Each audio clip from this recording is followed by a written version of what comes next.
হঠাৎ জীবিত সিংহ তিনজনের উপর ঝাঁপিয়ে পড়ল।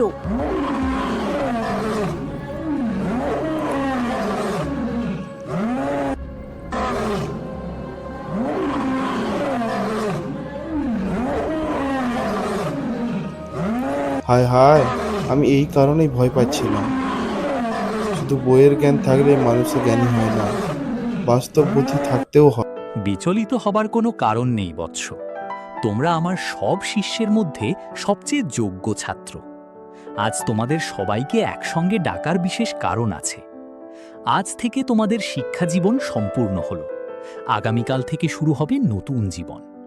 এতদিন যা কিছু শিখেছ সেই জ্ঞান দেশ বিদেশে ছড়িয়ে দিও এবং নিজের আত্মবিশ্বাস বাড়িয়ে তোলো। আমরা ধন্য হয়ে গেলাম গুরুদেব, সত্যি ধন্য হয়ে গেলাম। যাও বৎসরা, এখন বিশ্রাম করো। যেমন আপনার ইচ্ছা গুরুদেব।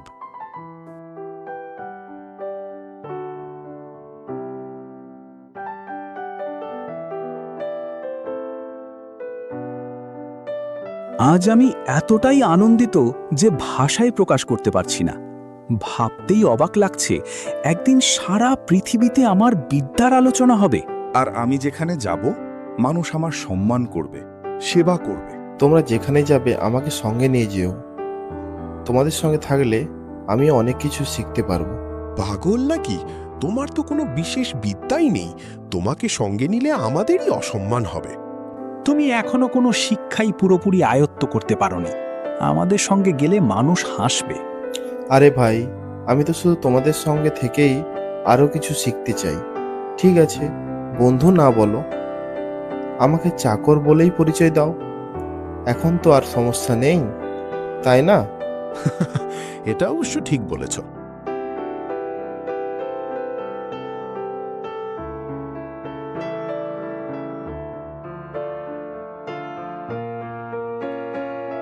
শোন ভাইয়েরা, এখানে একটু বিশ্রাম করি চলো। ভালো কথা বলেছ, কিন্তু খাওয়ারও তো কিছু ব্যবস্থা করতে হবে। ওই দেখো, গাছে কত ফল ঝুলছে।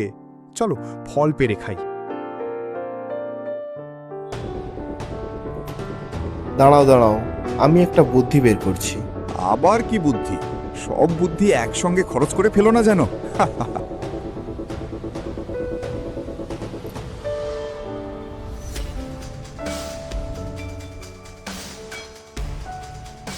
তোমরা বই থেকে অনেক জ্ঞান অর্জন করেছো ঠিকই, কিন্তু সময় মতো বাস্তব বুদ্ধি ব্যবহার করার বিদ্যা সবার থাকে না। যাই হোক, এবার সামনে চলো। উফ, এই জঙ্গলে হাঁটতে হাঁটতে পা ব্যথা হয়ে গেল। কিন্তু এখনো কোনো মানুষের দেখা নেই কেন? আরে দেখো, রাস্তার ধারে কত হাড়ের টুকরো পড়ে আছে। ঠিকই বলেছ, কিন্তু এগুলো কার হাড়? দেখে মনে হচ্ছে এটা কোনো হিংস্র জন্তুর হাড়। বাহ, এটাও কি তোমার চতুর মাথা থেকে বেরোলো? তোমার বুদ্ধির তো তুলনা নেই। না না, এমন কিছু না। জঙ্গলে পশুর হাড় থাকাটাই তো স্বাভাবিক। কিন্তু এটা কোন প্রাণীর হাড় সেটা কি আমাদের বিদ্যা দিয়ে জানা সম্ভব? আমার মনে হচ্ছে এটা জঙ্গলের রাজা সিংহের হাড়। আমারও তাই মনে হচ্ছে। আমার তো শিয়ালের হাড় মনে হচ্ছিল, কিন্তু তুমি এত নিশ্চিত কিভাবে? এটার নাম বাস্তব জ্ঞান। ঠিক আছে, কাল দেখা যাবে। এখন বিশ্রাম করি।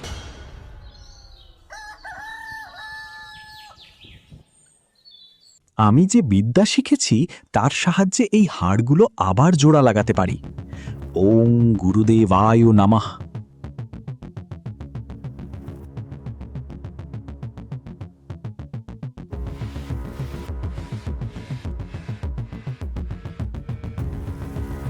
অবিশ্বাস্য। সত্যিই আশ্চর্য ব্যাপার। তুমি তো সত্যি করে দেখালে। দেখলে, এটাই আসল শিক্ষা। তবুও একটা সন্দেহ রয়ে গেল, এটা কোন প্রাণীর কঙ্কাল? হ্যাঁ, সেটাই তো এখনো নিশ্চিত নই। আমি নিশ্চিত এটা কোনো সিংহেরই কঙ্কাল। তবে এত নিশ্চিত হওয়ার কি দরকার? কারণ জ্ঞান অসম্পূর্ণ রাখা উচিত নয়, সবটা জানা দরকার। ঠিক আছে, তাহলে উপায় কি? এটা আমার ওপর ছেড়ে দাও। আমি গুরুদেবের দেওয়া বিদ্যা দিয়ে এই কঙ্কালে মাংস ও চামড়া ফিরিয়ে আনতে পারবো।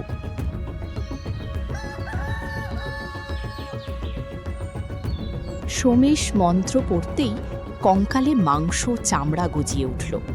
সামনে একটি মৃত সিংহের দেহ তৈরি হলো। অসাধারণ, সত্যি তোমার শক্তি অতুলনীয়। বন্ধুরা, তোমাদের বিদ্যে দেখে আমি গর্বিত অনুভব করছি। কিন্তু গুরুদেবের সবচেয়ে বড় শিক্ষা এখনো আমি ব্যবহার করিনি। কোন শিক্ষা? প্রাণ দান বিদ্যা, মৃত শরীরে প্রাণ ফিরিয়ে দেওয়ার ক্ষমতা। কি বলছো? তুমি এই বিদ্যাও শিখে ফেলেছো? বিশ্বাস হচ্ছে না? তাহলে দেখো, আমি এই সিংহকে জীবিত করব। না না, এটা করো না। গুরুদেব বলেছেন জ্ঞান মানুষের উপকারের জন্য ব্যবহার করতে হয়, প্রকৃতির নিয়ম ভাঙতে নয়। কিন্তু মৃতকে জীবিত করা কি উপকার নয়? সব সময় নয়। প্রতিটি প্রাণীর জন্ম মৃত্যু প্রাকৃতিক নিয়মে হয়। এই সিংহ যদি বেঁচে ওঠে তাহলে বিপদ হতে পারে। তুমি ভয় পাচ্ছ? দুর্বল মনের ব্রাহ্মণ, চাইলে চলে যাও। তোমরা আমার বন্ধু, তাই তোমাদের ছেড়ে যেতে পারবো না। কিন্তু এই কাজ আমি কাছ থেকেও দেখব না, তাই আমি দূরে যাচ্ছি।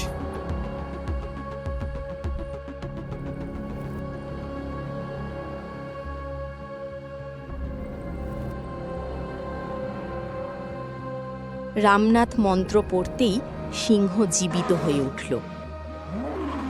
দেখো, আমি সিংহকে জীবিত করে তুলেছি। বিশ্বের শ্রেষ্ঠ বিদ্যা আমার কাছেই আছে। হঠাৎ জীবিত সিংহ তিনজনের উপর ঝাঁপিয়ে পড়ল।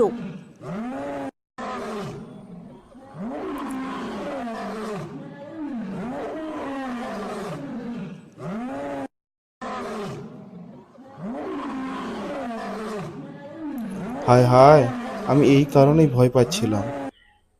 শুধু বইয়ের জ্ঞান থাকলেই মানুষের জ্ঞানী হয় না, বাস্তব বুদ্ধি থাকতেও হয়। বন্ধুরা, যদি তোমরা একবার আমার কথা শুনতে, তাহলে আজ এই ভয়ঙ্কর পরিণতি হতো না। কি যে হয়ে গেল।